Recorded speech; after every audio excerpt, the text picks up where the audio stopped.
Hindi man nakapunta ang ama ni Carlos Yulo sa ginawang pagsalubong para sa mga manlalaro ng Paris Olympic 2024. Sinigurado naman ni Papa Yulo na makakapagpakita ito ng suporta sa kanyang anak sa pagpunta nito sa Heroes Welcome para sa mga Olympian.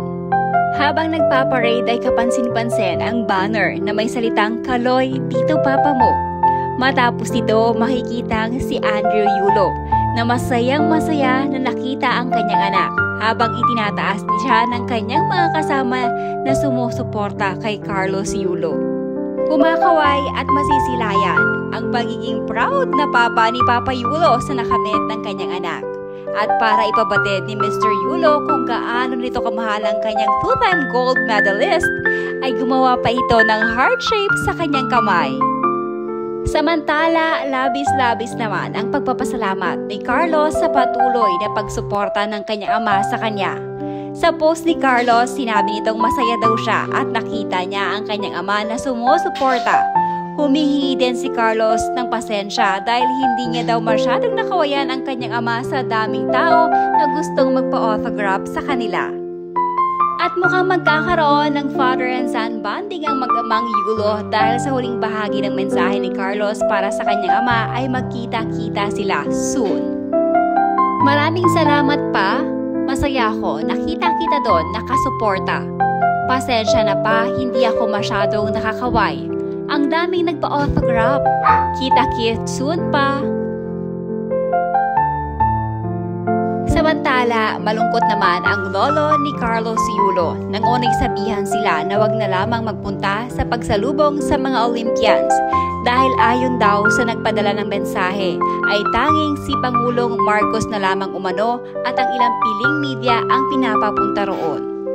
Ayon kay Lolo Rodrigo ay excited pa naman daw sana siyang makita ang kanyang apo dahil matagal na di umano silang hindi nagkikita.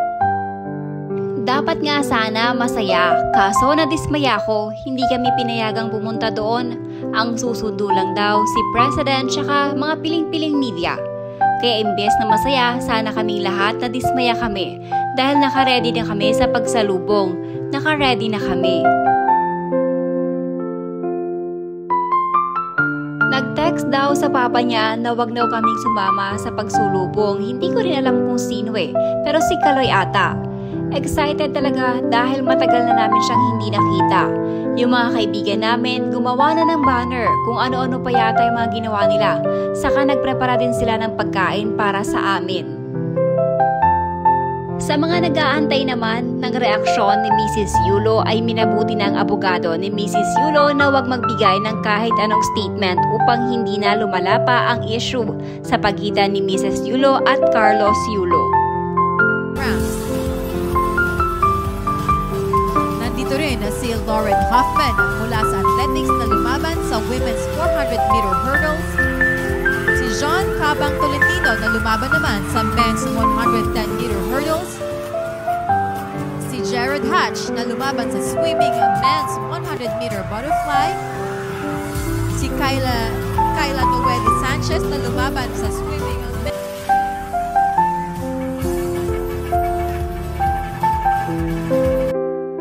Sa buong family niya, parang dad lang niya hindi toxic, at least from what they've shown on SOCMED.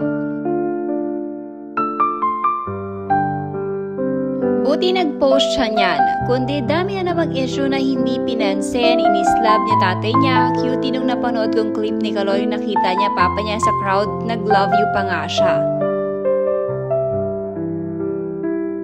Bakit pinipilit yung magkaayos ang mag-ina? Kung hindi pa handa yung isa sa kanila, huwag niyong ipilit. Tama kayo, nanay niya pa rin yan.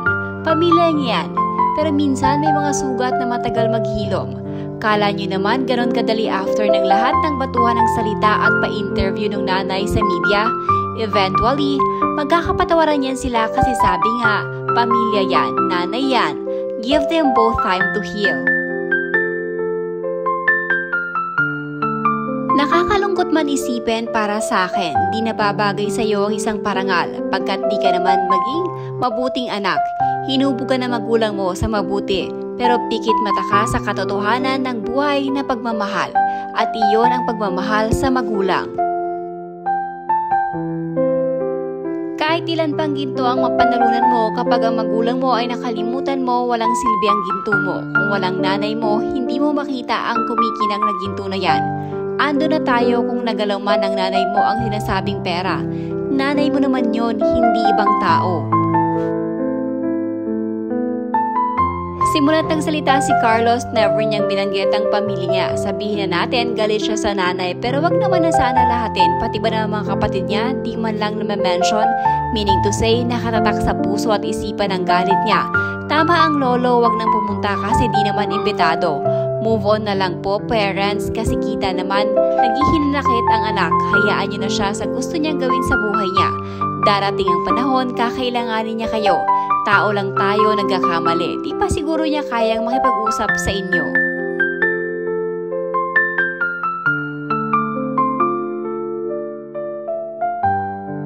Yung beef niya is with his mom and some siblings.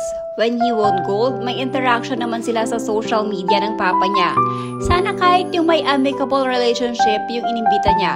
Despite the issues, surely his father would want to be there with him. It's his son's victory after all. Yung jowa nga niya ay nandoon kahit may mga social media backlash siya, kaya it's not really all about him wanting to protect his father from public scrutiny.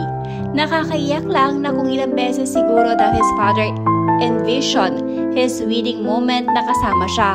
Kung may pera rin siguro ang ama niya to finance his stay sa Paris, siguro susunod rin siya. Fact naman talaga na he would not be able to pursue gymnastics kung walang support ang encouragement ng magulang niya and perhaps grandfather niya. Ilang bata kaya who wanted to pursue sports, arts, and music pero hindi sinusuportahan dahil hindi to typical na stable or conventional occupation.